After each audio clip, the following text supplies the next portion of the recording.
Hello, नमस्ते। नमस्ते। आप सभी का बहुत बहुत स्वागत हमारे सेशन में। मैं आशा करती हूँ आप सभी लोग बहुत बढ़िया होंगे, स्वस्थ होंगे, मजे से लाइफ जी रहे होंगे। A very very good afternoon everyone. बहुत बहुत स्वागत हमारे इस सेशन में। आज हम डिस्कस कर रहे हैं बेटा पीवाईक्यू सीरीज का सेकंड लेक्चर। ये आपको दिख रहा है lecture number 1, but it is lecture number 2। Actually जो भी 4-5 सेशन हमने डिस्कस किया था लास्ट सेशन में भी कि बेटा जी जो आपका जो लेक्चर नंबर अभी हम जो लेक्चर स्टार्ट कर रहे हैं वो लेक्चर स्टार्ट कर रहे हैं प्रीवियस ईयर क्वेश्चंस के ऊपर बेस करते हुए। एक्चुअली काफी कुछ चीजें हमने देख ली है ग्रामर की सीरीज में। आपके पास प्लेलिस्ट बनी हुई है, आप उसको बढ़िया से देखो, नोट्स बनाओ अगर नहीं देखा है तो। उसी को ही करस्पॉन्ड करते हुए हम अभी कुछ सेशंस जो है वो प्रीवियस ईयर क्वेश्चंस ही डिस्कस करेंगे। बस क्या अप्रोच होना चाहिए एग्जाम में पेपर सॉल्व करते वक्त, किस तरह आपको एग्जाम में क्वेश्चंस को टैकल करना है, क्या क्या प्रकार के क्वेश्चंस आपको एग्जाम में आते हैं, इन सभी चीजों को आज के सेशन में डिस्कस करेंगे। तो डिस्कस करते हैं आज का जेल प्रहरी क्वेश्चन पेपर जो 2023 के ईयर में आपको ये क्वेश्चन आया था, पेपर आया था सॉरी, उसके कुछ क्वेश्चंस अंग्रेजी के हम डिस्कस करेंगे। हाँ जी ठीक है, तो 2 शिफ्ट ऐड किए हैं आज, देखते हैं कितना लंबा चलता है। मैं अभी सेशन स्टार्ट कर रही हूँ। आपके कुछ भी डाउट्स हो, कोई भी इश्यूज हो, आप लोग प्लीज कमेंट बॉक्स पर टेक्स्ट कर दीजिए। आज हम डिस्कस कर रहे हैं, ये थोड़ा सा गड़बड़ हो गया, इसको अपन कर लेते हैं ठीक थोड़ा सा। आज के सेशन में हम डिस्कस कर रहे हैं रिपीट। मैं जो अभी हम डिस्कस करने वाले हैं वो मैं थोड़ा सा अच्छे से बता देती हूँ ना एक बार, है ना, टेढ़ा हो जाए भाई। तो क्या करें अभी इसका हम,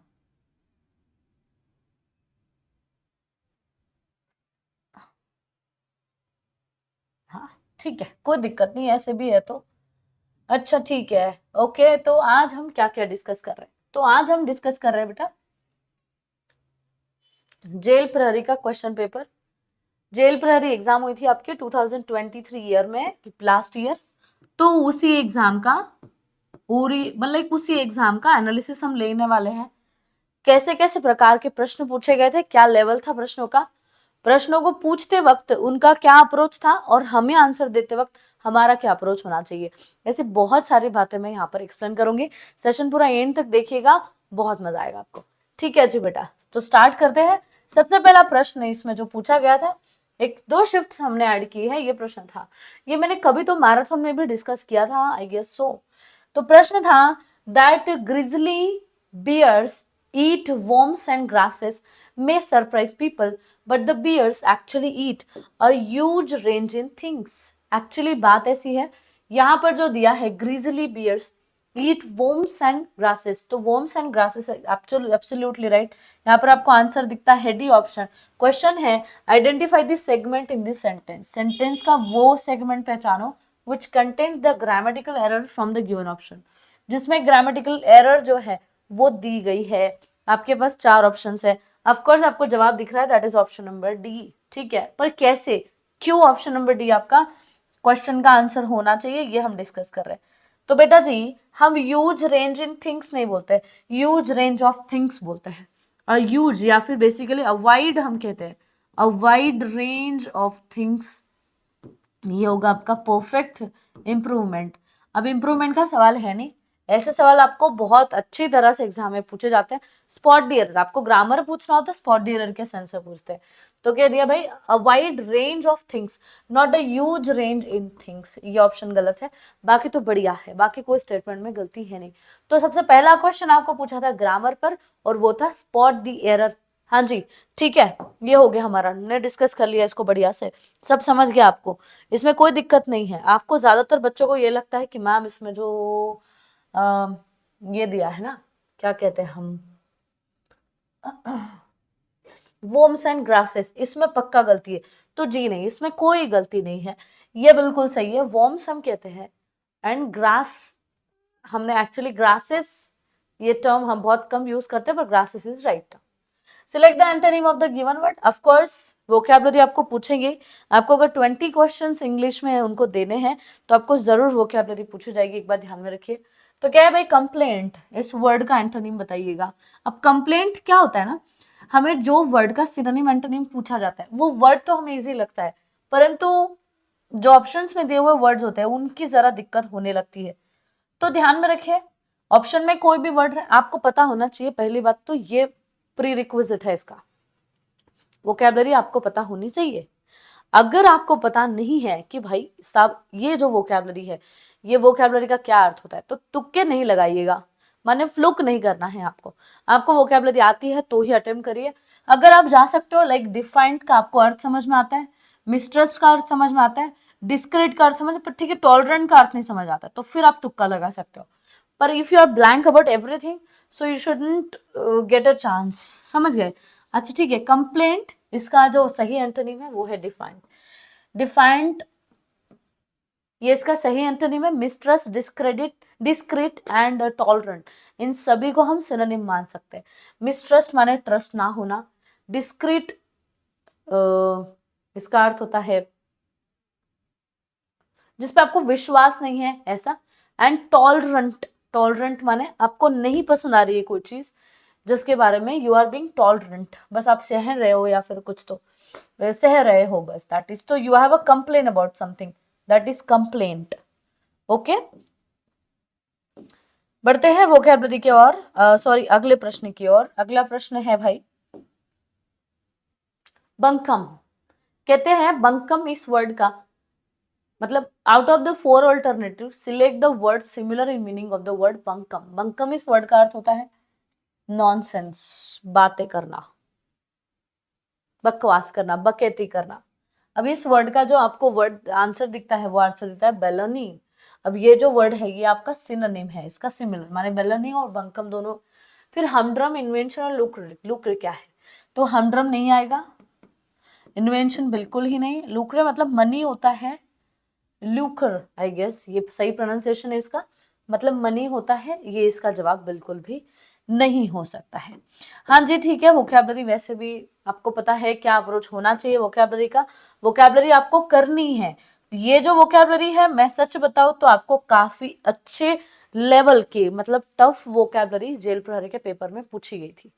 ये वोकैबुलरी इसके पहले कभी भी पूछी नहीं गई है, और बहुत से एग्जाम्स है, जैसे यूपी का भी एग्जाम होता है उसमें भी काफी वोकैबुलरी होती है, राजस्थान का जुडिशरी का जो एग्जाम हुआ उसमें भी वोकैबुलरी काफी टफ पूछते, पर ये सबसे ज्यादा टफ वोकैबुलरी था। तो आपको बढ़िया से वोकैबुलरी को बहुत अच्छे से प्रिपेयर करना है भाई, अगर लाइक इंग्लिश में अच्छे मार्क्स लेने हैं तो। ठीक है भाई, अगला पूछ रहा है ग्रामेटिकल एरर कहाँ है ये बताइएगा। क्वेश्चन है, we always thought that he was cowardly man until he saved a girl from getting drowned। लड़की को डूबने से बचाने से पहले ही तब तक हमने सोचा था कि वो एक कावर्डली आदमी है। कावर्डली का अर्थ क्या होता है? कायर। कावर्डली क्या सही टर्म है? तो हाँ जी बेटा, cowardly is a right term. ज्यादातर स्टूडेंट्स को यही लगा होगा कि ये जो कावर्डली वर्ड है इसमें एरर है, पर जी नहीं बेटा, cowardly is a right word. Cowardly ये एडजेक्टिव के फॉर्म में अगर होता है तो ये अपने साथ एलवाई ये सफिक्स लेता है, एक बात ध्यान में रखिएगा। हमें लगता है एलवाई वाले जितने भी वर्ड्स है वो सारे एडवर्ब है, जी नहीं, वो एडजेक्टिव भी हो सकते हैं कुछ वर्ड्स। हाँ जी ठीक है, अब जैसे कावर्डली के तरह ही कुछ 4 वर्ड्स है, मैं बता देती हूँ।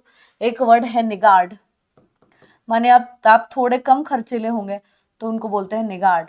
एक वर्ड है कावर्ड जो कि हमने पढ़ लिया है। एक वर्ड है स्कॉलर, और एक वर्ड है बेटा माइजर। इनको अलग से क्यों लिखा? इन वर्ड्स का अगर एडजेक्टिव फॉर्म आपको लिखना है तो इनके साथ हमें एलवाई ये सफिक्स जोड़ना पड़ेगा, ये बात ध्यान में रखिए। और अगर इनको आपको एडवर्ब बनाना है तो आपको ऐड करना पड़ेगा इन अ मैनर, माने लिटरली आपको ऐसे ही ऐड करना, इन अ कावर्डली मैनर, इन अ निगार्डली मैनर, इन अ कावर्डली, इन अ स्कॉलरली मैनर। समझ गए? ध्यान में रखिएगा। सो एरर के बारे में बात करते हैं।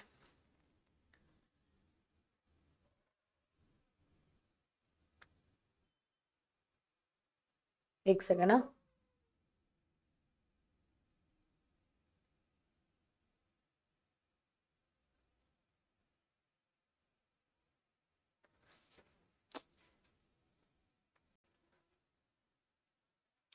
तो यहाँ पर जो गलती है वो गलती है गेटिंग ड्राउन। अब बात ऐसी है कि ड्राउन का अर्थ होता है डूब जाना, डूब कर मर जाना नहीं, डूब जाना। अब ये जो वर्ड है ना ड्राउन, ये जो ड्राउन वर्ड है भाई साहब, इसका V3 हमें लिखना है। क्यों? V3 होता है इसका ड्राउंड, मतलब ईडी इसको लग जाता है। यहाँ पर V3 नहीं यूज किया है, यहाँ पर V1 यूज किया है। गेटिंग, गेटिंग के बाद माने देखिए कुछ वर्ड जैसे होते हैं बेटा जी अंग्रेजी में, जैसे गेट, हैव, मेक, ऐसे 3 वर्ड्स ध्यान में रखिएगा। इन 3 वर्ड्स को कहते हैं कॉजेटिव वर्ड या कॉजेटिव वर्ब्स कहते हैं। कॉजेटिव वर्ब्स मतलब कुछ तो भी हो जाना है या फिर कुछ तो भी घटित करवाने के सेंस में, अगर आपको कोई भी बात करनी हो या फिर कुछ तो हो चुका है इस सेंस में अगर आपको बात करनी है तो आप इन शब्दों का उपयोग करते हो। कैसे उपयोग करते हो? इन शब्दों के बाद आप मेन वर्ब का थर्ड फॉर्म लिखते हो। जैसे get the work done from the people, लोगों से काम करवा के ले लो। So get the work done, आप देख रहे हो डू, डीड और डन ऐसे, हाँ, थर्ड फॉर्म में यूज हो रहा है। Make it happen, happen is V3 form. समझ गए कि नहीं? तो बेटा जी ऐसे कुछ वर्ड्स है, ये जो 3 वर्ड्स है ध्यान में रखिए। इनके बाद हम अगर वर्ब लिखते हैं, मेन वर्ब लिखते हैं, तो वो थर्ड फॉर्म में आएगा जरूर। अब यहाँ जो दे दिया वो V1 दे दिया, जो कि हमारी गलती है। सही गलती मतलब हमने इसको ठीक कैसे किया? फिर ये जो ड्राउन है इसको हमने लिख दिया ड्राउंड, माने ईडी इसको लगा दिया, माने डूबने से उसको बचाया। समझ गए? सो वी ऑलवेज थॉट, हमने हमेशा सोचा कि वो एक कायर आदमी है जब तक उसने एक लड़की को डूबने से नहीं बचाया तब तक। ठीक है जी बेटा? हाँ जी, तो मैंने इसमें 2 चीजों के एक्सप्लेनेशन दिए हैं, बहुत बढ़िया से ध्यान में रखिए। अगले प्रश्न की तरफ बढ़ रहे हैं। अगला प्रश्न कहता है out of the 4 alternatives choose the one which can be substituted for the word और सेंटेंस। वर्ड और सेंटेंस के लिए जो एक सब्स्टिट्यूट हो सकता है उसको चूज करिएगा। समवन और something that is an indicator of future trends, ऐसी कोई चीज जो कि फ्यूचर ट्रेंड्स की इंडिकेटर है, माने फ्यूचर में कुछ होने वाला है उसको इंडिकेट करने के लिए क्या यूज होता है, तो दैट इज, इसका आंसर है bellwether. Bellwether it's क्या बोलेंगे भाई हम, टूल या device which is used for, तो ये जो क्वेश्चन है इसका आंसर है बेल वेदर। अब ये जो बेल वेदर है, ये बेल वेदर क्या होता है देखिएगा, समवन और something that is an indicator of future trend, ऐसी कोई चीज जो कि फ्यूचर ट्रेंड दिखाएगी उसको कहते हैं बेल वेदर। बेल वेदर मतलब ऑफ कोर्स एक डिवाइस या फिर ऐसी कोई चीज, ऐसा इंडिकेटर या कोई ऐसा एक व्यक्ति, जो व्यक्ति फ्यूचर ट्रेंड दिखाएगा। फ्यूचर ट्रेंड मतलब क्या? आने वाली चीजें? जी नहीं, एक ग्रुप को लीड करता है वो, कोई एक ग्रुप है उसको फ्यूचरिटी या फिर उसके ग्रुप को लीडरशिप देने का काम एक व्यक्ति का या किसी भी वस्तु का, कोई सिचुएशन का होगा, उसको बेल वेदर कहते हैं।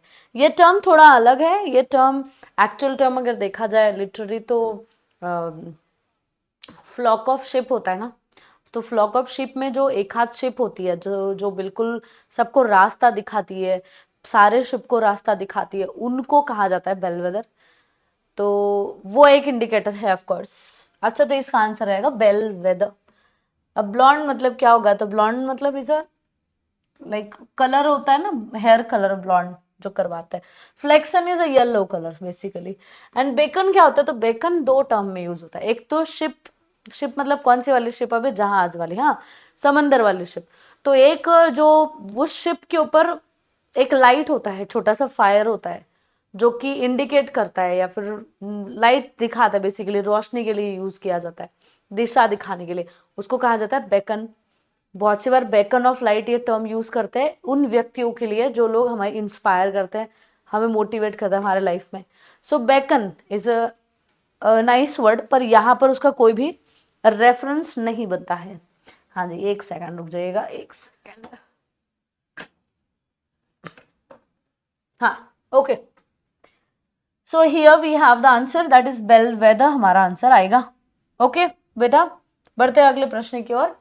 अगला प्रश्न है भाई, कहता है, हाँ ये प्रश्न है, अब अगर आप मैं बताओ, आपको ये पेपर पूरा पूरा आपका PQRS से भरा पड़ा है, पारा जंबल से भरा पड़ा है। तो ये जो एक पारा जंबल है, ये पारा जंबल हमें सॉल्व करना है। पारा जंबल को सबसे पहले, जब भी आपके पास में एग्जाम में पारा जंबल्स आए हो, तो या तो आप इनको पहले सॉल्व कर लो या तो एंड में, क्योंकि इनको लगेगा समय, और समय की पूर्ति हमारे पास ज्यादा नहीं है, लाइक समय हमारे पास बहुत ज्यादा अवेलेबल नहीं होता है। ये जो पारा जंबल है ये डिस्कस करते हैं। पारा जंबल को पहले तो पूरा पढ़ लीजिएगा, पूरा बढ़िया से पढ़ लो। जैसे हम पढ़ लेते हैं, could Cartwright possibly find a messenger to send round with those papers. He lifted the receiver, dialed the number, asked for Cartwright's extension. He had begun to write when he remembered that he had not yet picked up the papers he had left with Cartwright.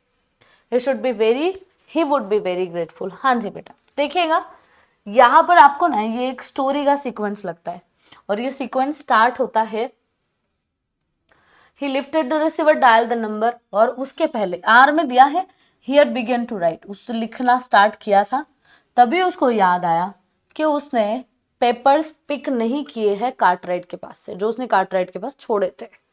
हाँ जी ठीक है। अब क्या होता है, तो are option आपका ऑफकोर्स सेंटेंस स्टार्ट करेगा।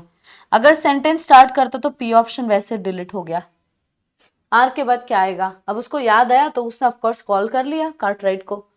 हाँ जी, तो भाई डायल कर लिया नंबर, कॉल कर लिया, फिर उसके बाद क्या होता है,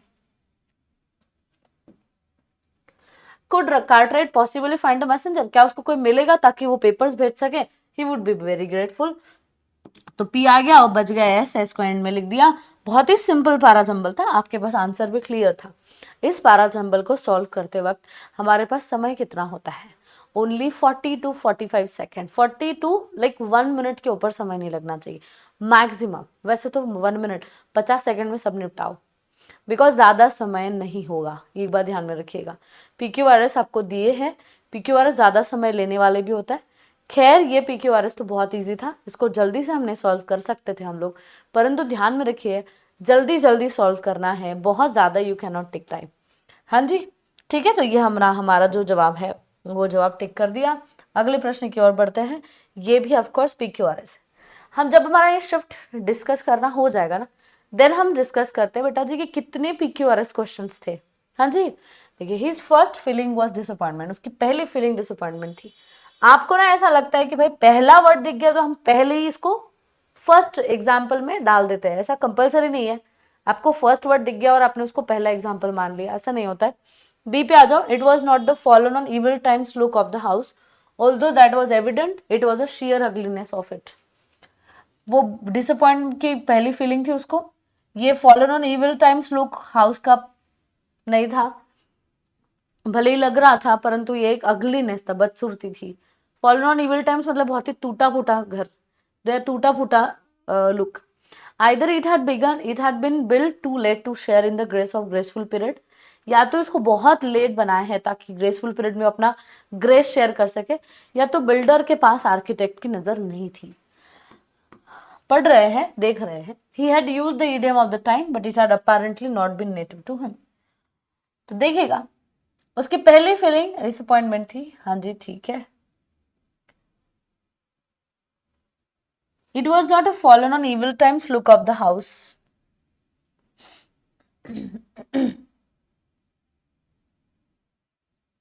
अब देखिए क्यों और आर ये साथ में जाएंगे क्योंकि ये घर के डिस्क्रिप्शन के बारे में बात कर रहे हैं। हाँ जी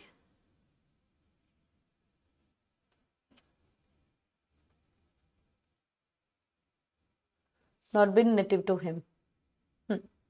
और ये जो हम बात कर रहे हैं भाई एस ऑप्शन, ये एस ऑप्शन आर के बाद जाएगा ऑफकोर्स। क्यों, क्योंकि मतलब दिया है जैसे वैसे, क्यों, क्योंकि आर में दिया है either it had been built too late to share in the grace of graceful period, उस ग्रेसफुल पीरियड में अपना ग्रेस शेयर कर सके उसके लिए वो काफी लेट बनाया गया, परंतु बिल्डर जो है उसको आर्किटेक्ट की नजर नहीं थी। तो ये समय की बात चल रही हो यहाँ, he had used the idiom of the time but it has been native, it has apparently not been native to him. उससे पहले समय की बात की थी परंतु वो उससे रिलेटेड नहीं थी। तो ये बिल्कुल टाइम से रिलेटेड बातें चल रही है, और पी ये अलग है तो इसको हमने स्टार्टिंग में, आपका कोई सीक्वेंस चेंज नहीं हो रहा है, सीक्वेंस है PQRS और यही इसका सीक्वेंस का सही आंसर, दैट इज PQRS। हाँ जी ठीक है, बढ़ते अगले प्रश्न की ओर जल्दी जल्दी। हमारे पास आंसर है जो डुएबल है उनको पढ़ते हैं क्योंकि हमको सेकेंड शिफ्ट, 2 शिफ्ट का आज पेपर डिस्कस करना है। In the below question, sentence or passage is split into 4 parts named PQRS. These 4 parts are not given in their proper order. Read the sentence passage and find out which of the 4 combinations is correct. Of course PQRS दिया है, combination ढूंढने अच्छे।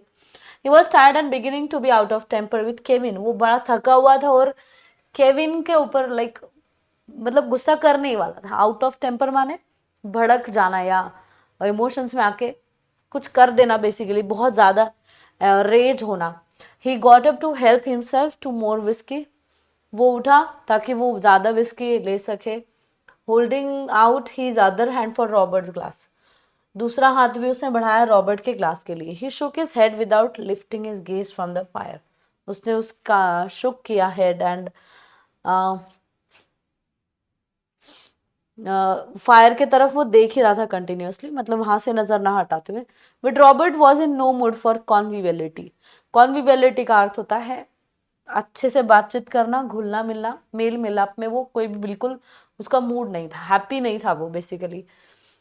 सो जैसे देखिएगा but, ये word, अब भी ये बट एक कंजंक्शन होता है बेटा जी, ध्यान में रखिए। जब भी सेंटेंस में बट और ये एंड ऐसे कोई भी कंजंक्शंस होते हैं तो ये जो भी इसके ऑप्शन में बाद में दिया हुआ सेंटेंस है इसके पहले कुछ तो ऐड होगा, माने एस के साथ एक जोड़ी पक्का जाएगी। एस के साथ कौन सी जोड़ी जाएगी?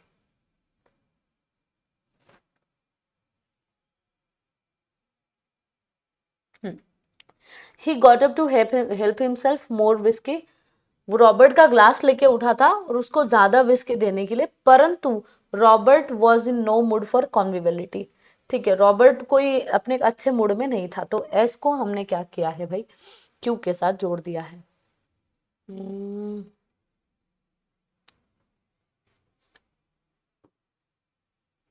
हाँ जी, तो क्यू एस ये हमारा प्रॉपर जो है क्या कहते हैं हम, जो पेयर है वो पेयर बन चुका है क्यू एस। अब क्यू एस और R P, he shook his head without lifting his gaze from the fire and he was tired beginning out of temper with Kevin.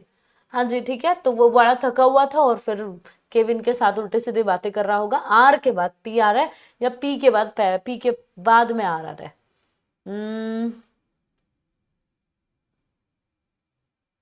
ये कंक्लूजन वाला पॉइंट लग रहा है, एक्चुअली समझना बड़ा मुश्किल है बट स्टिल हम बात कर सकते हैं, ये कंक्लूजन वाला पॉइंट लग रहा है और उसके पहले आर, तो आपका आंसर आना चाहिए Q S R P.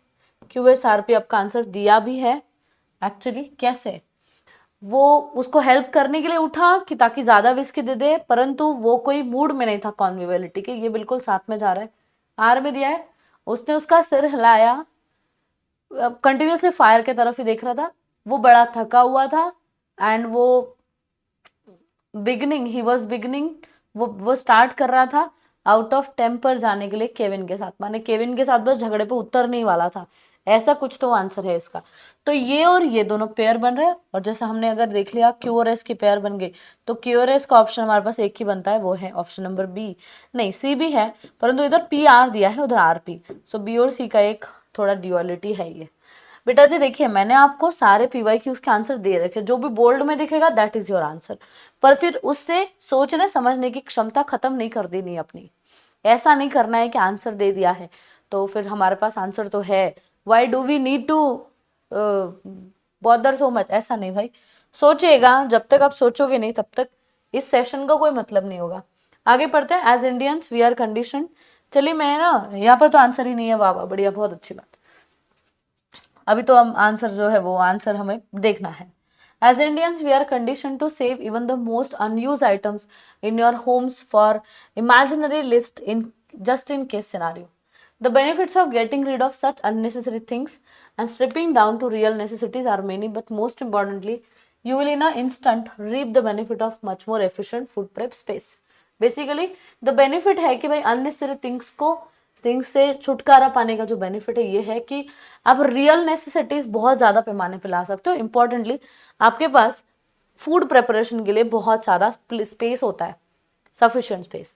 Somewhere deep within we are all hoarders, कहीं ना कहीं हम लोग अंदर से सारे ही जमाखोर है, जमाखोर को कहते हैं होर्डर्स। जमाखोर मतलब जिनको बचत जमा कर रखना, जमा कर रखना ज्यादा पसंद है, उनको कहते हैं बेटा जमाखोर। And being the heart of any home, किसी भी घर का जो हार्ट होता है बेसिकली मेन जो एरिया होता है वो है किचन।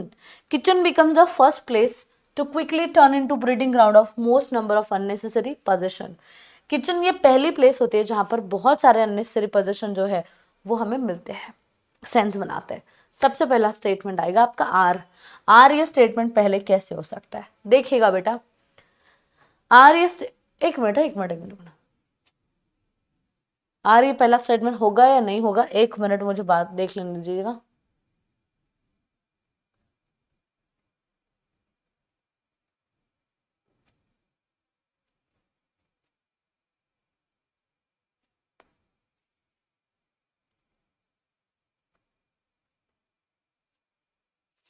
हम्म,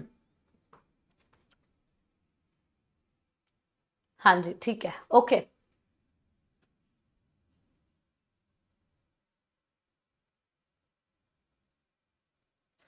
सबसे पहले हम यूज करेंगे पहला टर्म, हमारा जो ढूंढेंगे वो है समवेयर डीप विद इन। हम सब लोग क्या है, होर्डर्स है। परंतु पी और आर मुझे लग रहा है, पी और आर क्यू एस।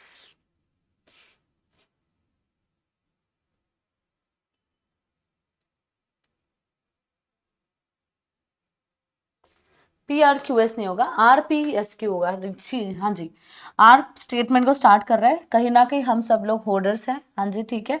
इसके बाद एज इंडियंस, इंडियंस होते हुए हम लोगों को, सभी लोगों को ऐसा कंडीशन कर रखा है, लाइक ऐसा हम लोगों में लाइक हमको लोगों को इस तरह से संस्कार दिए है कि हमें चीजें संभाल कर रखनी, अनयूज आइटम फेंकने नहीं है, जस्ट इन केस के सिनारियो, मतलब कभी ना कभी यूज कर ही लेंगे।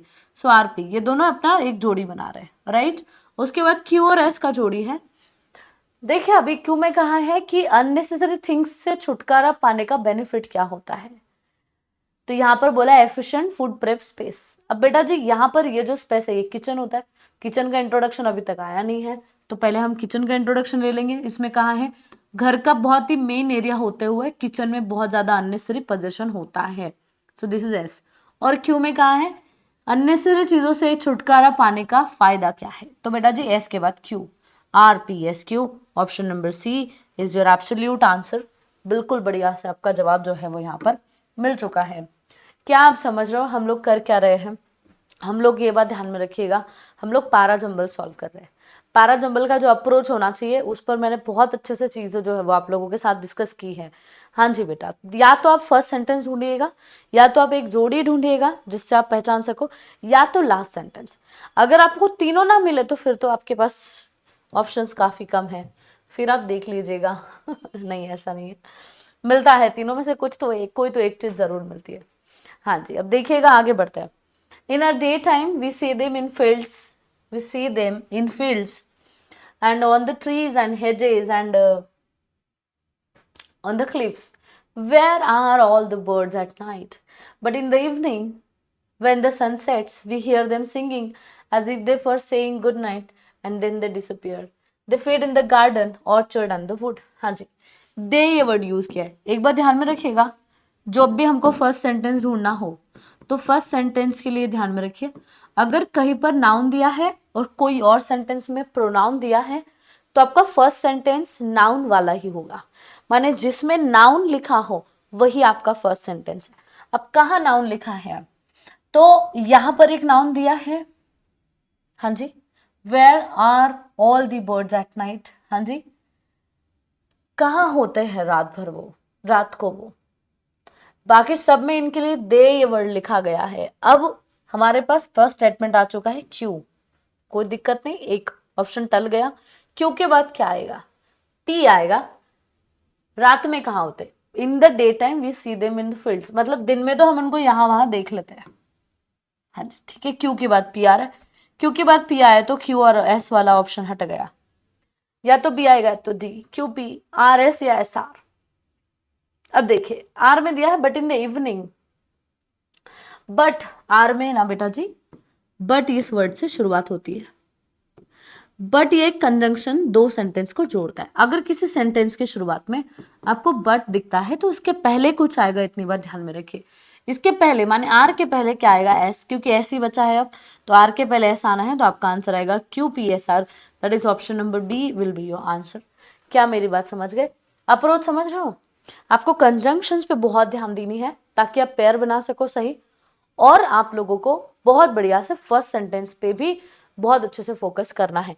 बट इसका मतलब ये नहीं कि फर्स्ट सेंटेंस ही सोचते बैठिएगा आप, चलते आगे बढ़ते हैं अगले प्रश्न की ओर। In spite of the struggle for survival, they cherish their language and culture deeply. Survival का स्ट्रगल होने के बावजूद भी वो उनके लैंग्वेज और कल्चर को बहुत ही डीपली क्या करते हैं, चेरिश करते हैं, माने सेलिब्रेट करते हैं।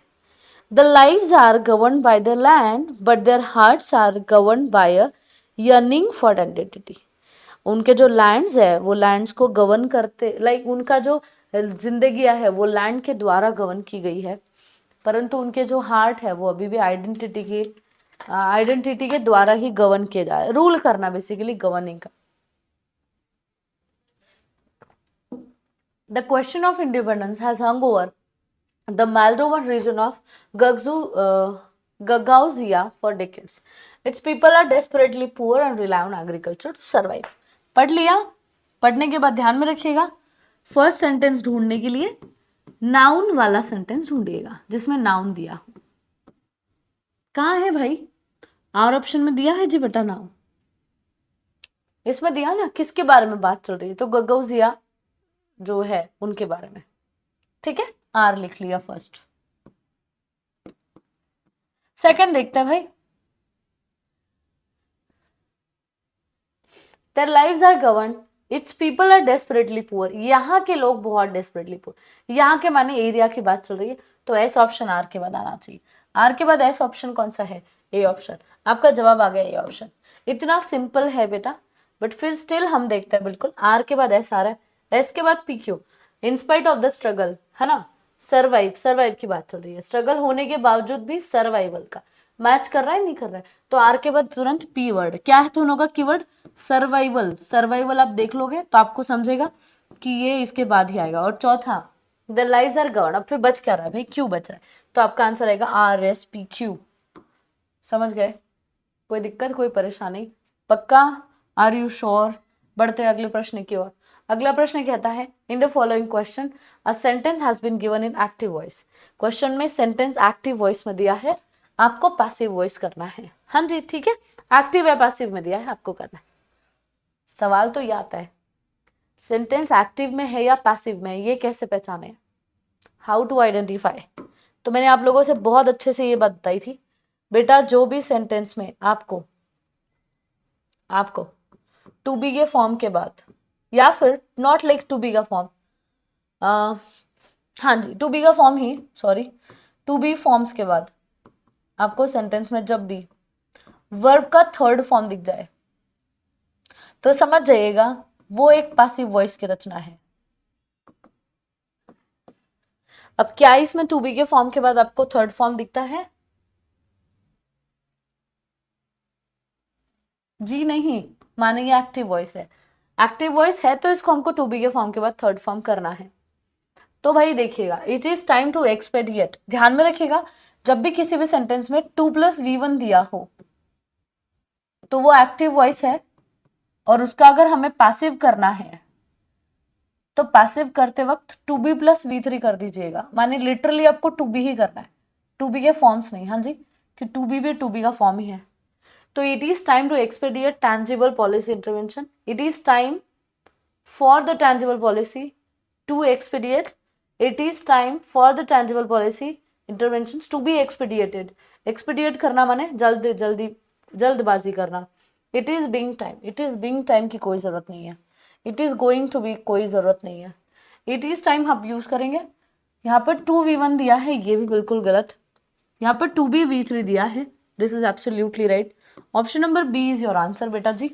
कैसे आगे आपने समझ लिया होगा, मैंने आपको समझाया था, जब भी किसी भी स्टेटमेंट में 2+V1 आपको एक्टिव वॉइस में दिख जाए तो उसका पैसिव वॉइस करते वक्त बस ध्यान में रखिएगा V3 बनाना है, परंतु 2 के बाद हम डायरेक्टली लिख नहीं सकते, तो 2B के बाद V3 बना लीजिएगा। हाँ जी ठीक है, कोई दिक्कत, कोई परेशानी नहीं? बढ़ते हैं आगे। Question number 33, in the following question a sentence has been given in active और पैसिव। कौन सा ऑप्शन आप इसको बेस्ट एक्सप्रेस करोगे इसका चेंज करते वक्त? So the Earth's natural resources are destroyed by global warming, deforestation and pollution. To be के फॉर्म के बाद V3 दिया है, हाँ जी, तो दिस इज पैसिव। पैसिव में हम एम इज आर के बाद V3 क्यों लिखते हैं? क्योंकि एक्टिव में V1 होता है। अब जब भी हम ये M is are plus V3 देखते हैं पैसिव में, तो एक्टिव में V1 ढूंढेगा। कहाँ है भाई V1? ये है V1, ये V1 नहीं है तो B गया। इधर कैन ये वर्ड का यूज किया है, ये भी गया। इधर आर डिस्ट्रॉइड, V3 दे दिया, ये भी गया। Option number A is your answer. बहुत इजी, आपको एक्टिव टू पैसिव वॉइस का कन्वर्जन कर सकते हो आप बहुत इजीली, कोई दिक्कत नहीं है। आप लोगों को बहुत इजी तरीके से मैंने आप लोगों को वॉइस जो है वो पढ़ाया था। आई रियली होप आप लोग पढ़ रहे हो, कुछ रिविजन वगैरह आप लोगों का चल रहा है। हाँ जी, ठीक है, तो अगला क्वेश्चन। अगला question, the next question is of course direct indirect speech. देखिए, सबसे इंपॉर्टेंट जो पैरामीटर्स होते हैं आपके एग्जाम के, कभी भी ध्यान में रखिएगा। PQRS, active voice, passive voice, this one narration, ये बहुत बहुत जरूरी टॉपिक्स है। So in the following question a sentence has been given in direct और indirect speech. Out of the four alternatives suggested, select the one which best expresses the same sentence in direct or indirect speech and select your answer. नीचे दिए गए questions में sentence direct indirect speech में दिया है, जिसमें से 4 alternative है, वगैरह वगैरह वगैरह। सोच कर जवाब दोगे। अच्छा, आपके पास आंसर दिया है? हाँ, मैं वो समझ रही हूँ कि आंसर तो दे दिया है मैम, फिर क्या सोच कर जवाब दिए? दीजिएगा भाई। I wondered how many discoveries went unheeded. I wondered how many discoveries went unheeded. Statement narration का है, पर कौन से स्पीच में है, डायरेक्ट और इनडायरेक्ट? डायरेक्ट स्पीच में पंक्चुएशंस दिए होते हैं और इनडायरेक्ट में पंक्चुएशंस नहीं है, माने this is indirect speech, right? अब आपको इनडायरेक्ट टू डायरेक्ट करना है,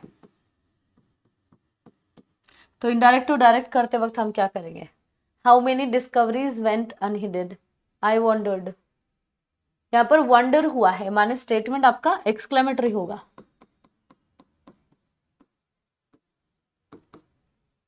हाँ जी,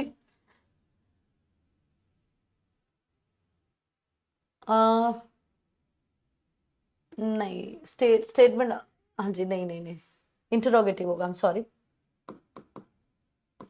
वंडर हम जब सोच में पड़ जाते हैं, कुछ कंफ्यूजन में होते, कोई क्वेश्चन में होते, तब कहते हैं।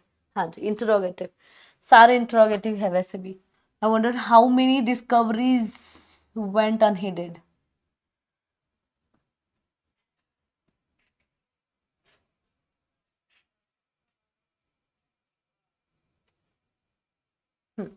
स्टेटमेंट में ना आपको जो टेंस दिखती है, वो टेंस दिखती है पास्ट, लाइक वेंट आपको दिखता है यहाँ पर, went is a past, right? Went है पास्ट। अब ध्यान में रखिएगा, पास्ट टेंस कब होता है? पास्ट टेंस कब होता है इनडायरेक्ट में? इनडायरेक्ट में पास्ट टेंस तभी होता है जब डायरेक्ट में प्रेजेंट दिया हो। प्रेजेंट माने वर्ब का पहला फॉर्म। अब इधर आपको वेन दिखता हो तो वर्ब का पहला फॉर्म यहाँ क्या आ जाएगा? गो। माने यहाँ पर आपका आंसर होगा गो से, मतलब गो ये वर्ब यहाँ पर यूज होगा। अब हाउ मेनी का हाउ मेनी रखते हैं, यहाँ पर डू दे दिया, गो है तो सी गया। हाउ मेनी डिस्कवरीज वेंट दे दिया, बी भी गया। हैव गॉन दे दिया, ए भी गया। How many discoveries go unheeded, D option is your answer. क्यों भाई? Went is a past of go and we can see that अगर इनडायरेक्ट में V2 दिया है, मैंने डायरेक्ट में V1 होना चाहिए। आपने सब रिवाइंड किया, ध्यान में आ रहा है आपको? हमने सब रिवाइंड किया। हाँ जी, ओके, डन। अगले प्रश्न की ओर बढ़ते हैं जी बेटा। In the following question sentence direct indirect, of course वही क्वेश्चन है, देखिएगा। I will do it now or never.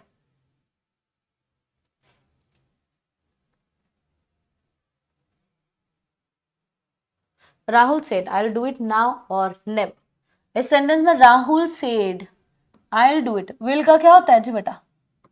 Would होता है। वुड कहाँ दिख रहा है आपको? इधर विल दिख रहा है, गलत। इधर विल दिख रहा है, गलत। इधर वुड है, वुड है। हाँ जी, ठीक है, ओके, सी आदि। नाउ का क्या होता है? देन। इधर आपके पास देन है और इधर नाउ दिया है। डी ऑप्शन गलत, सी ऑप्शन एब्सोल्युटली राइट। आपका आंसर आ जाएगा सी। कैसे ढूंढा? ढूंढा कैसे? विल का वुड हो जाता है, नाउन का देन।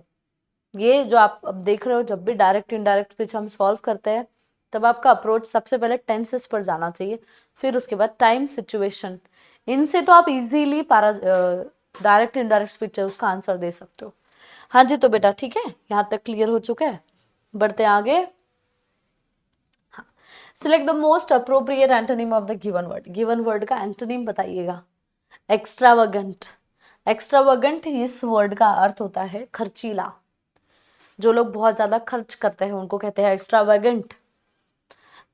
तो इसका हमें एंटोनिम चाहिएगा, है ना। जेनरस इसका एंटोनिम बिल्कुल नहीं हो सकता। क्यों? जेनरस का अर्थ होता है बेटा, इसको थोड़ा, I am not getting, like I didn't get the perfect colour yet, इसलिए मैं I keep on changing. Generous का अर्थ होता है बड़े ही बड़े दिल वाला, बड़े दिल वाला, हाँ नहीं, उदार मन वाले लोगों को जेनरस कहते हैं, जो दिल खोल के पैसा खर्च करते हैं। हाँ जी, बढ़िया से पार्टी वार्टी मिलती है उन लोगों से। डेफिशिट। डेफिशिट का अर्थ होता है कमी, जो कि इसका एक्स्ट्रावगेंट का क्या है, कोई मतलब रिलेशन नहीं है। कमी, किस चीज की कमी को डेफिशिट कहते हैं। पॉपुलर माने गरीब, पुअर। एंड थ्रिफ्टी, थ्रिफ्टी माने कम खर्च करने वाला,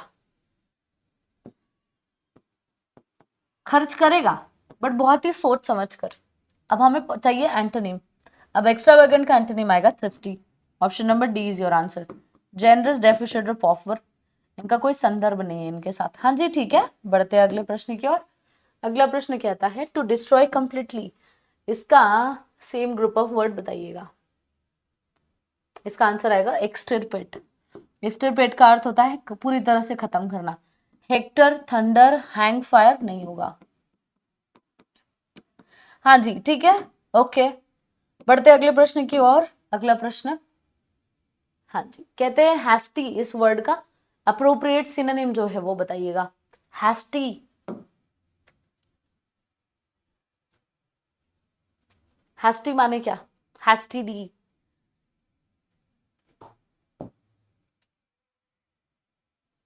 हैस्टी मतलब जल्दबाजी में, गड़बड़ में।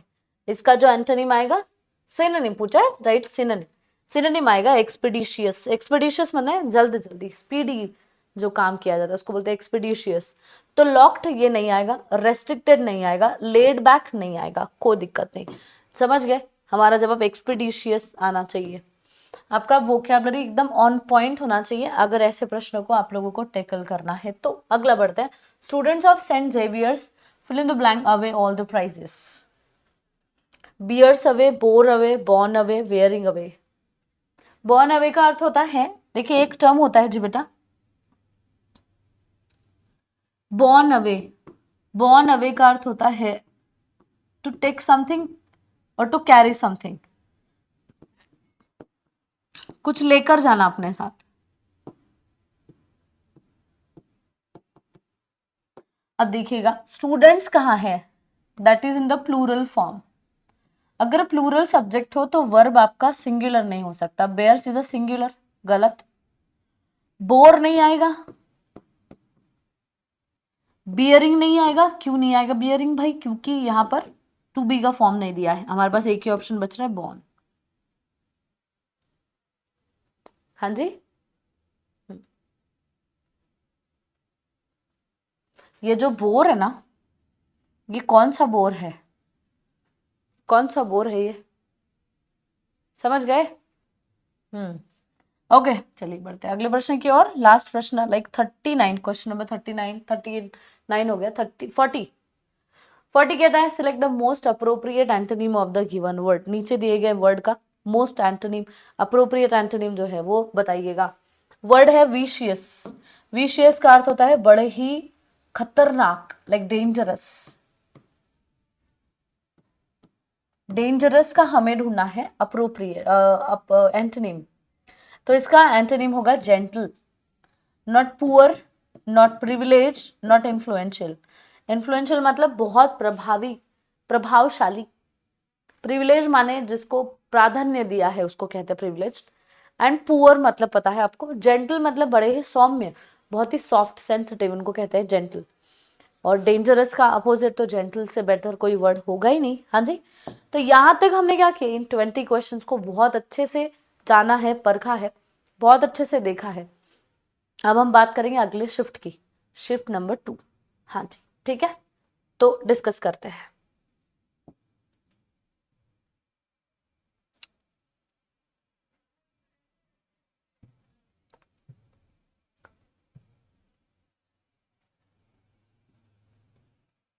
शिफ्ट दिया है, we have seen fireflies in all our lives but it has become a tourist attraction only the past 10 years।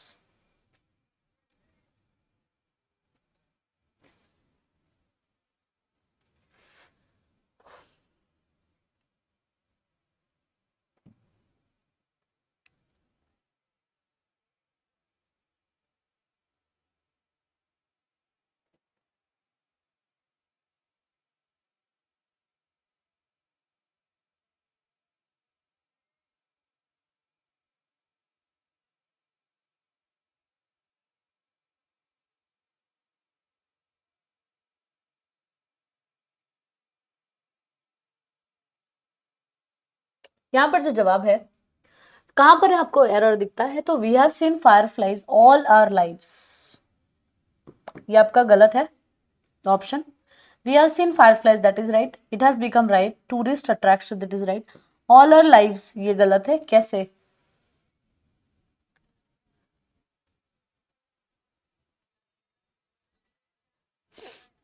हमने जो फायरफ्लाइज है वो हमारे पूरे जिंदगी में देखा है, परंतु ये एक टूरिस्ट अट्रैक्शन है, पहली बात। तो इन आर होल लाइफ, ऐसा आपका आंसर चाहिए, ऑल आर लाइव्स नहीं।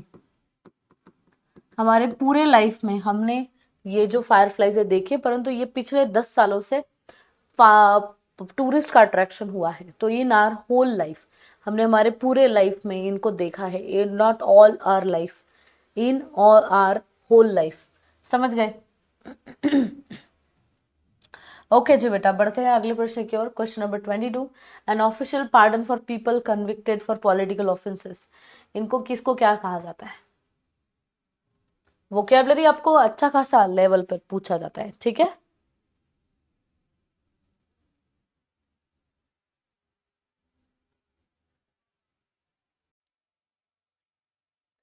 हाँ जी, तो फिर इसका जो जवाब है वो जवाब हमें यहाँ पर दिया गया है, जवाब है एमनेस्टी। एमनेस्टी मतलब एक ऑफिशियल पार्डन जो लोग पॉलिटिकल ऑफेंस में होते हैं, पॉलिटिकल मतलब राजकारणी अपराधों में जिन लोगों का इन्वॉल्वमेंट है, उन लोगों को दी हुई माफी, नॉट सब सजा, उनको लोगों को दी हुई माफी, उसको कहा जाता है एमनेस्टी, ध्यान में रखिएगा। सो ये हुआ हमारा सेम ग्रुप ऑफ वर्ड, जैसे जो उसका आंसर आएगा वो है option number C, that is amnesty. Cardinal क्या होता है, तो कार्डिनल माने एक संख्या होती है, 1 2 3 4 जो होती है ना, उस संख्या को कार्डिनल कहा जाता है। कार्डिनल ऑर्डिनल नाम के संख्या होते हैं। ऑर्डिनल माने कुछ ऐसे संख्याएं जो संख्याओं का क्रम डिसाइड करने में मदद करने वाली संख्या, और कार्डिनल मतलब एक ऐसा कहेंगे हम व्यक्ति जो कि चर्च का हेड होता है। हाँ जी।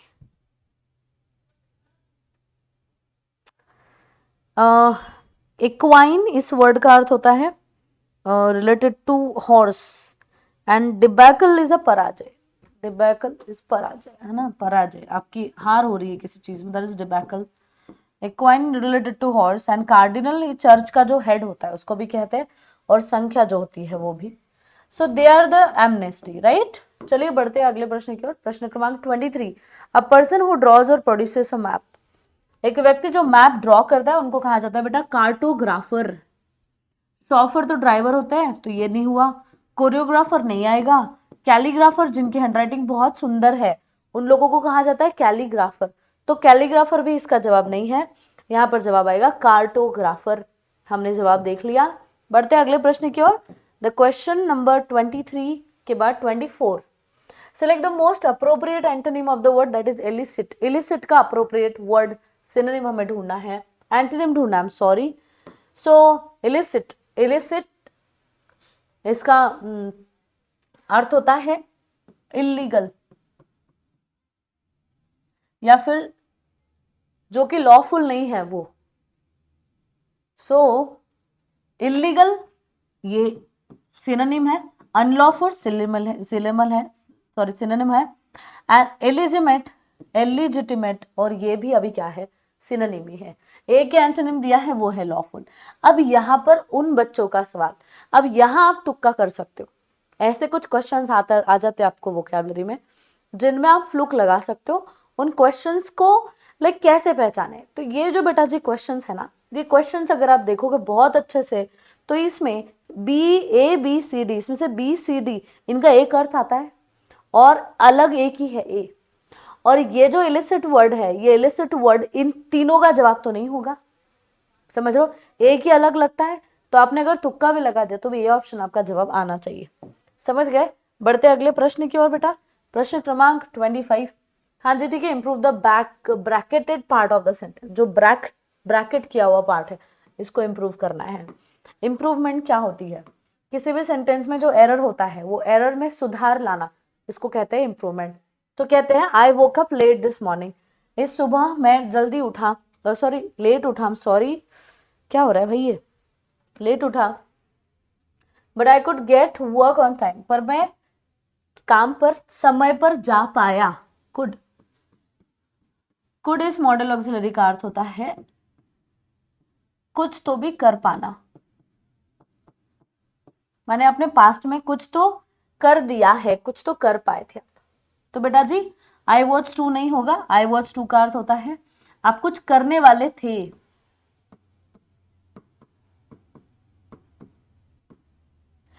आई शैल माने फ्यूचर बताने के लिए शैल यूज होता है, यहां फ्यूचर के रेफरेंस में कुड ये वर्ड नहीं यूज किया है। यहां पर जवाब है but I manage to, this is the right answer, no improvement, but मैं जा पाया। अभी आई कुड का सिनोनिम आप देख सकते हो manage to, but I manage to, manage कर पाना माने कोई तो काम कर पाना होता है, समझ गए, कोई दिक्कत कोई परेशानी। चलिएगा बढ़ते अगले प्रश्न की ओर, प्रश्न क्रमांक 26। इन the following question out of the 4 alternatives choose the one which can be substituted for the given word or sentences. A person or thing that corresponds to or has the same meaning, has the same function as another person or thing in a different place or situation. इसका अर्थ क्या होता है, कोई different place या situation में कोई ऐसी चीज या व्यक्ति है, उसी सिमिलर कोई ऐसा व्यक्ति या कोई चीज जो कि किसी और जगह पर है, तो उसको क्या कहते हैं, उसको डायर कहते हैं। तो ये बिल्कुल सेंस नहीं बनाने वाला वर्ड है, डायर माने डरावना होता है, बेसिकली स्कैरी, उसको हम डायर कहते हैं। जनरल डायर याद रखिएगा, जिन्होंने जालियन वाला बाग हत्याकांड करवाया था, अगर ये वर्ड आप भूल गए तो डायर से, जो कि बड़े स्कैरी थे, हॉरिबल थे, टेरिबल थे। स्ट्रिंजेंट भी यही, सेम, भयावह, भयानक। काउंटर पार्ट सेम अर्थ देता है, काउंटर पार्ट मतलब इक्विवेलेंट। इसका सही जो जो आंसर है इसका वो है equivalent, that is counter part. टेनाशियस इसका बिल्कुल भी आंसर नहीं होता है, घृणास्पद वो होता है टेनाशियस। तो हम इसका जो जवाब है वो है ऑप्शन नंबर सी, समझ गए, कोई दिक्कत। बेटा जी आपको vocabulary PQRS, active voice, passive voice और नरेशन, इस पर बहुत ज्यादा सवाल है। हाँ जी ठीक है, बढ़ते हैं। क्वेश्चन नंबर 27 कहते हैं in the below question 4 sentences are given, इसको अरेंज करना है पैराग्राफ को, माने इट्स सेंटेंस रीअरेंजमेंट या फिर इसको PQRS बोलो या पैराजंबल। आंसर्स अभी आपके पास है नहीं, सेकेंड शिफ्ट के आंसर्स प्रोवाइड नहीं किए हैं, देख लेते हैं। कह रहे हैं during all these years in which Perugino had worked so diligently the art of painting had been growing rapidly. उन सालों में जिसमें पेरुजिनो ने बहुत ही केयरफुली काम किया था, आर्ट ऑफ पेंटिंग जो है वो रैपिडली बढ़ रहा था, बढ़ चुका था या फिर बढ़ते आ रहा था। Many of the new artist shook off the old rules and ideas, उन्होंने पुराने रूल्स एंड आइडियाज को निकाल दिया। Began to paint in a quite a new way, नए तरह से वो पेंट करते थे। There was one man specially called Michelangelo या मिशेलेंजेलो मुझे लगता है ये प्रोनाउंसिएशन हो सकता है, एक आदमी थे specially. This man arose like a giant with his new way, greater knowledge swept everything before him. बेटा जी ध्यान में रखिए, सेंटेंस में हमें पहला ऑप्शन ढूंढना है। अब पहला ऑप्शन आपको मिल सकता है नाउन और प्रोनाउन से, परंतु हमारे पास ना कहीं पर भी आर ऑप्शन से स्टार्ट होने वाला ऑप्शन नहीं है, ठीक है।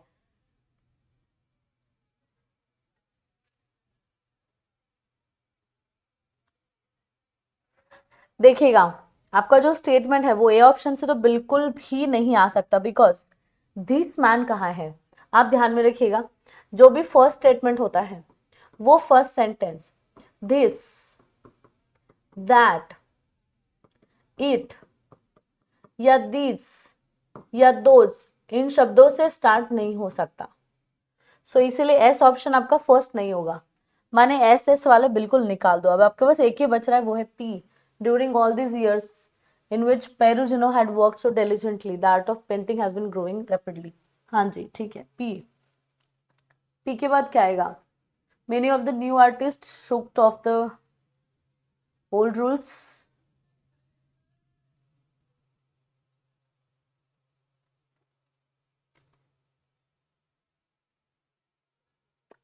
आपका आंसर यही आएगा, P Q R S, that is option number C. कैसे? सारे सालों में, मतलब ये जो लोग हैं पेरू, जिन्होंने बहुत मेहनत से काम किया और आर्ट ऑफ पेंटिंग बहुत बढ़ते आ रहा था rapidly. Many of new artist, बहुत सारे नए आर्टिस्ट ने ओल्ड आइडियाज को हटा दिया। उसमें से there was one man specially, मतलब नए आर्टिस्ट में से एक आदमी था, मिशेल एंजेलो। और यही आदमी जाइंट के तरह अरोज हुआ एंड नए तरह से उसने नॉलेज जो है वो। सो आपका आंसर आएगा P Q R S, make sense, right. Question number 28 पढ़ते हैं अगले क्वेश्चन की ओर।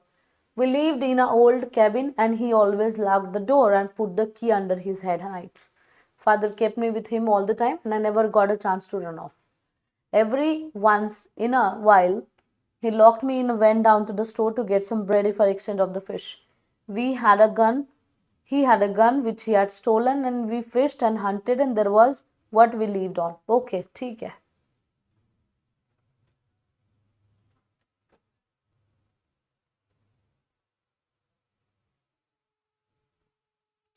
सबसे पहला तो हम ध्यान में रखेंगे, आपका जो फर्स्ट सेंटेंस होता है वो नाउन वाला होता है अगर दिया है तो, और उसके बाद में आप प्रोनाउन लिखते हो। तो कहाँ दिया है ना नाउन बेटा? फादर। सो आपका क्यू ऑप्शन ये शुरू करेगा। क्यू के बाद क्या आएगा? क्यू के बाद एस आना चाहिए, क्योंकि फादर को ही कंटिन्यू करते हुए एस ऑप्शन दे रहा है। Father kept me with him, हाँ जी। I never got a chance to run off, हाँ जी, ठीक है। Every once in a while, नहीं, आर आएगा। क्यू के बाद आर लग रहा है, बट क्यू के बाद आर का ऑप्शन नहीं है। हाँ जी, पी और एस। हाँ ठीक है, तो एस आएगा भाई। उसके पास, उनके पास गन थी जो उन्होंने चुराई थी, तो क्यू, क्यू के बाद में एस जा रहा है, एस जा रहा है। एस के बाद में फिर से पी जाएगा।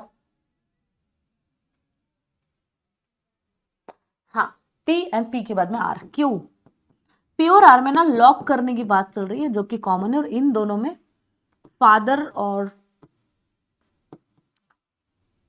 फादर की बात चल रही है, तो फादर का ही वहां पर जा रहा है। तो आपका आंसर आएगा भाई Q S P R, option number B. Q P आएगा क्या?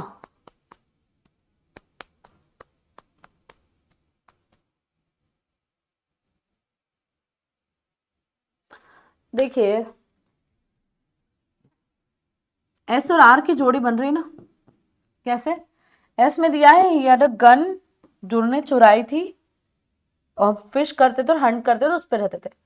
आर में दिया है वो मुझे लॉक कर देते थे और स्टोर पर जाया करते थे फिश के एक्सचेंज में ब्रेड लाने के लिए। तो भैया एस और आर, एस के बाद आर होना चाहिए, दैट्स फॉर श्योर। हाँ जी, तो क्यू के बाद एस आर नहीं दिख रहा आपको? एस आर के पहले पी और फिर क्यू। आपका ऑप्शन नंबर ए, क्योंकि एस आर आपके पास में ए के ऑप्शन में है, दैट इज ए में, तो हमने जवाब ढूंढ लिया, हमारा आंसर निकलेगा ए ऑप्शन। क्या भाई अलग अलग तरकीबें हम लगाते हैं पी क्यू आर एस में, समझ रहे हो? अगला प्रश्न 29 ध्यान में रखिएगा। In the given, in the below question, in the below question 4 sentences are given which when properly arranged make a paragraph वगैरह। PQRS, the telco has informed the government that it will launch the service shortly, ठीक है, पढ़ लिया। Reliance Jio inform Infocom appears to be stealing a march over rivals Bharti Airtel, Vodafone and voice or Wi-Fi. It is integrating the voice over Wi-Fi feature in its new range of 4G वगैरह phone which have helped the telco make inroad into rural areas. The move will give customers the ability to make calls even in areas having poor mobile signals. ठीक है.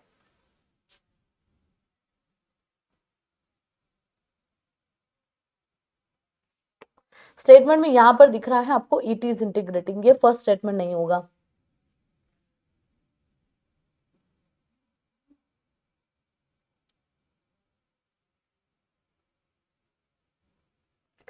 Q can be the first one.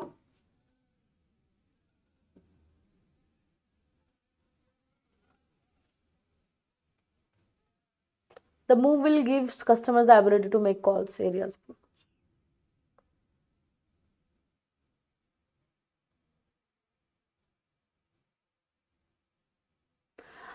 हमारा answer of course Q is the first one. अब first one हमारा Q है, ये हमारा sure हो गया क्योंकि टेल्को ने इन्फॉर्म किया गवर्नमेंट को कि वो सर्विस जल्दी ही शुरू करेगा. ये कोई फर्स्ट लग नहीं रहा है. इट इज इंटीग्रेटिंग फर्स्ट नहीं है. The move will give customers ability. कौन सा मूव हमें कुछ पता नहीं. This is the complete one, so Q is the first one. So हमारा आंसर आएगा बी ऑप्शन. Q के बाद R देखते हैं. ये इंटीग्रेट कर रहा है वॉइस ओवर वाईफाई फीचर को वगैरह वगैरह which have helped the telco make inroad into rural areas. हाँ जी ठीक है. QR SP S the move will give customers ability to make calls. और टेल्को ने बोल दिया कि ये वाला वो जल्दी से शॉर्टली मैंने जल्दी से क्या करेंगे, लॉन्च करेंगे. आ गया जवाब, कोई दिक्कत. चलते पढ़ते अगले प्रश्न की ओर. प्रश्न क्रमांक 30. Again, painstakingly he examined each article of clothing. But both hat and shoes were well worn. The shoes so much that maker's name which should have been on the lining have been obliterated. The hat when new had been bought from a firm who owned shops all over London and provinces.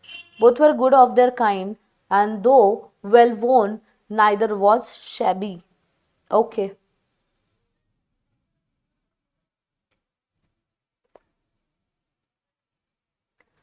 Painstakingly he examined each article of clothing. उसने examine किया. अब यहाँ पर कहीं पर noun नहीं दिया है, राइट. देखिए इसमें both were good of their kind. अब ये तो हमारा फर्स्ट नहीं हो सकता. ऐसा ऑप्शन वैसे भी हमारे पास पी है जो कि फर्स्ट हो सकता है. क्या पी का ज्यादा दिया है कॉमन, ठीक है, पी को मानते हैं. फिर P both hat and shoes were well worn, shoes so much that makers name वगैरह वगैरह, ठीक है.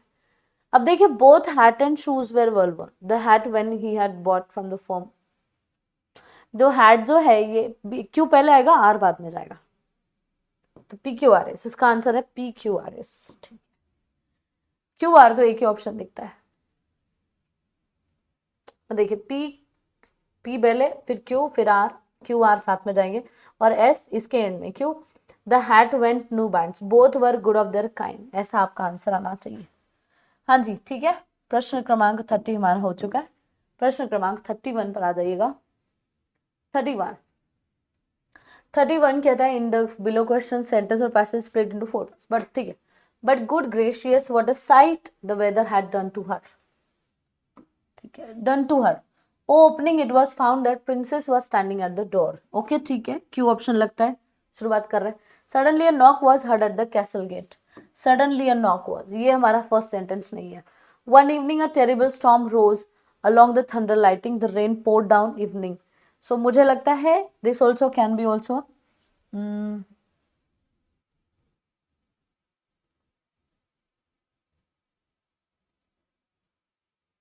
S can be the first, right. एक दिन शाम को ऐसा ऐसा हुआ. S के बाद क्या जाना चाहिए. Suddenly knock was heard at the castle gate. हाँ जी ठीक है. अब नॉक किया तो फिर स्टैंडिंग एट द डोर भी ये भी आना चाहिए. तो आर के बाद क्यू गया और फिर बट पी, मतलब S R Q P, right. हमारा जो आंसर है वो बहुत जल्दी निकल रहा है. इजी इजी भाई, बहुत ज्यादा इजी चीजें हैं. आपको बहुत दिक्कत लेने की, बहुत परेशानी उठाने की जरूरत नहीं दे रहे.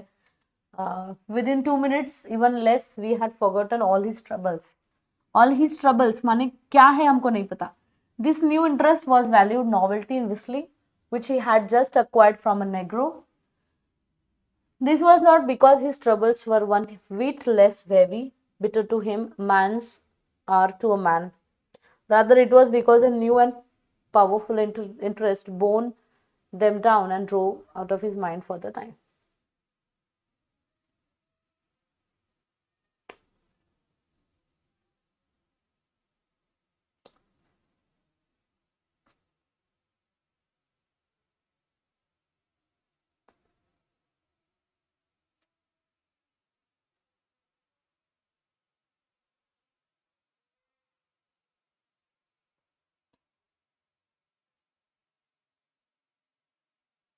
ओके देखिए, पी के साथ ना आर का जोड़ी जा रहा है। देखो पी में दिया है 2 मिनट के अंदर ही उसके सारे ट्रबल्स वो भूल चुका, और आर में दिया है दिस वॉज नॉट बिकॉज, ये इसलिए नहीं क्योंकि उसके ट्रबल्स ये विट लेस हेवी थे, कम हेवी थे, bitter to him than a man's are to a man, मतलब आदमियों के जितने बेसिकली कुछ तो कि भाई उनके उसके ट्रबल कम थे ऐसा नहीं था।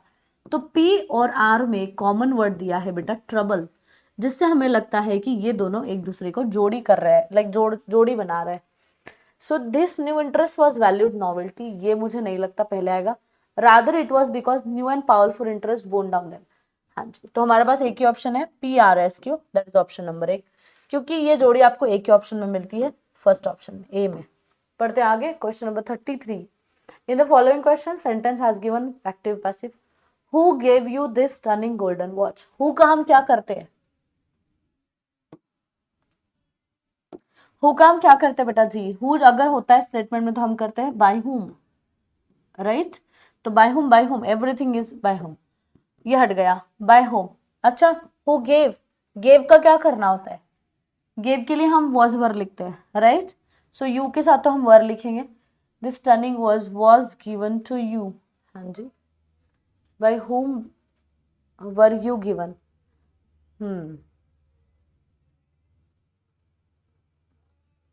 वर यू बिंग तो नहीं आएगा भाई, were you given, by whom this turning golden watch was given to you. हाँ, एक मिनट देखता है, हमारा आंसर आएगा भाई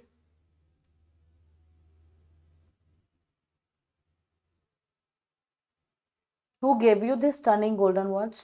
By whom were you given this? हाँ ठीक है, आपका जो ऑब्जेक्ट है वो ऑब्जेक्ट है यू, गोल्डन वॉच भी ऑब्जेक्ट है, परंतु ऑप्शन जो है वो पहला वाला क्या है, who gave you. Who gave you, किसने दिया तुमको क्या, गोल्डन वॉच। सबसे पहला जो हमें नोटिफाई करने वाली बात है, नोटिस करने वाली बात है वो यू, तुमको दिया। तो तुम किसके द्वारा गोल्डन वॉच दी गई, तुम्हें किसके द्वारा गोल्डन वॉच दी गई, ऐसा पूछना हमारा ज्यादा अप्रोप्रिएट है। अदरवाइज ये ऑप्शन दिया bye whom this stunning golden watch, किसके द्वारा ये गोल्डन वॉच तुम्हें दी गई, वॉज गिवन टू यू, दी गई तुम्हें।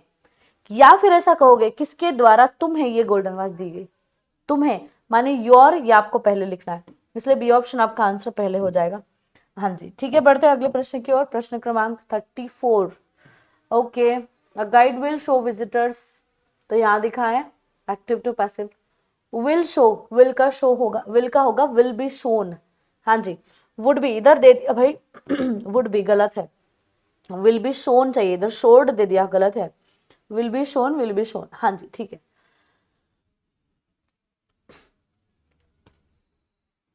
The old architecture based building will be shown to guide by the visitors.